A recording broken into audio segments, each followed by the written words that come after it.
नाही, आता निवडणूक आयोगाचा निर्णय हा तर सगळ्यांना मान्य करावा लागेल, पण मला असं वाटतं की भारतीय जनता पार्टी असेल आणि अहिल्यानगरमध्ये विशेषतः राष्ट्रवादी काँग्रेस आणि भारतीय जनता पार्टीची युती असेल. भगवा हा का फक्त शब्दपुरती मर्यादित विषय आमच्यासाठी नाही. भगवा हे आमच्या रक्तात आहे.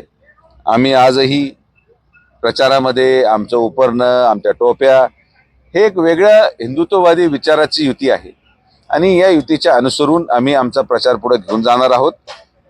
एखाद्या संस्थेनी आदेश दिला असेल तर त्याला तो मान्य करणं क्रमप्राप्त आहे आणि म्हणून निवडणूक आयोगाचा आम्ही सन्मान करतो. मात्र मला असं वाटतं की त्यांनी काय फार परिणाम होणार नाही.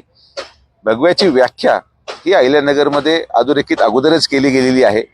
संग्राम भैयांच्या माध्यमातून असेल, आमच्या भारतीय जनता पार्टीच्या पदाधिकाऱ्यांच्या माध्यमातून असेल. त्यामुळं कुठला शब्द नसेल तरी सुद्धा लोकांना मनोमनी माहिती आहे की आज अहिल्यानगर शहर सुरक्षतेच्या दृष्टिकोनातून या युतीला मतदान टाकणं किती आवश्यक आहे हे जनता जाणून आहे आणि त्यामुळे निकालामध्ये आपल्याला या गोष्टी स्पष्ट दिसून येतील.